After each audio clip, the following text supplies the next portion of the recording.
സംസ്ഥാനം നിയമസഭാ തെരഞ്ഞെടുപ്പിന്റെ മുന്നൊരുക്കങ്ങളിലേക്ക് കടക്കാനിരിക്കെ ഇടത് വലത് മുന്നണികളിൽ കടുത്ത ആശങ്ക. ശബരിമലയും ഭരണവിരുദ്ധ വികാരവും തിരിച്ചടിയാകുമെന്ന ആശങ്ക സിറ്റിംഗ് സീറ്റിൽ നിന്ന് ജയിച്ചു വന്ന പല നേതാക്കൾക്കുമുണ്ട്. തദ്ദേശ തെരഞ്ഞെടുപ്പിൽ BJP കാഴ്ചവെച്ച മുന്നേറ്റവും തിരുവനന്തപുരം നഗരസഭയിലെ ചരിത്ര വിജയവും മറ്റ് സുരക്ഷിത സ്ഥാനങ്ങളിലേക്ക് ചേക്കേറാൻ മുതിർന്ന നേതാക്കളെപ്പോലും പ്രേരിപ്പിക്കുകയാണ്. തദ്ദേശ സ്വയംഭരണ തെരഞ്ഞെടുപ്പിലെ പരാജയം ചെറുതൊന്നുമല്ല CPM-നെ പ്രതിരോധത്തിലാക്കിയത്. സംസ്ഥാനത്ത് എല്ലായിടത്തും BJPക്ക് ശക്തമായ പിന്തുണ വർദ്ധിക്കുന്നുമുണ്ട്. തിരുവനന്തപുരം നഗരസഭയിൽ BJP നേടിയ മഹാവിജയവും CPM-നെ ചെറുതൊന്നുമല്ല ഭീതിയിലാക്കിയത്. മുതിർന്ന CPM നേതാവും മന്ത്രിയുമായ V. ശിവൻകുട്ടിക്ക് പോലും സ്വന്തം മണ്ഡലത്തിൽ മത്സരിക്കാനില്ല എന്ന് പറയേണ്ടി വന്നതും ഇതേ പരാജയഭീതിയാണ്. നേമത്തേക്ക് ഞാൻ 2 പ്രാവശ്യം ജയിച്ചു, 1 പ്രാവശ്യം പരാജയപ്പെട്ടു, പിന്നെ 3 പ്രാവശ്യമായി.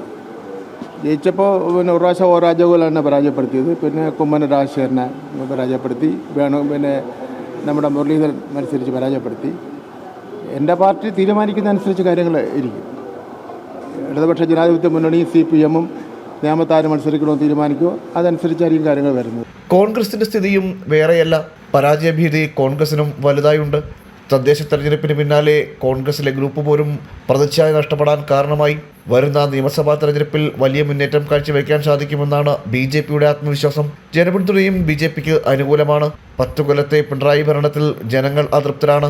പിണറായി സർക്കാരിൻ്റെ അഴിമതിയും കെടുകാര്യസ്ഥതയും ശബരിമല സ്വർണ്ണ കവർച്ചയുമെല്ലാം ജനം ചർച്ച ചെയ്തേക്കും. ഇതെല്ലാം ഇടതുമുന്നണിയിലെ നേതാക്കൾക്ക് സുരക്ഷിത സ്ഥാനം തേടിപ്പോകാൻ കാരണമാകുന്നുണ്ട്. ജനം, തിരുവനന്തപുരം.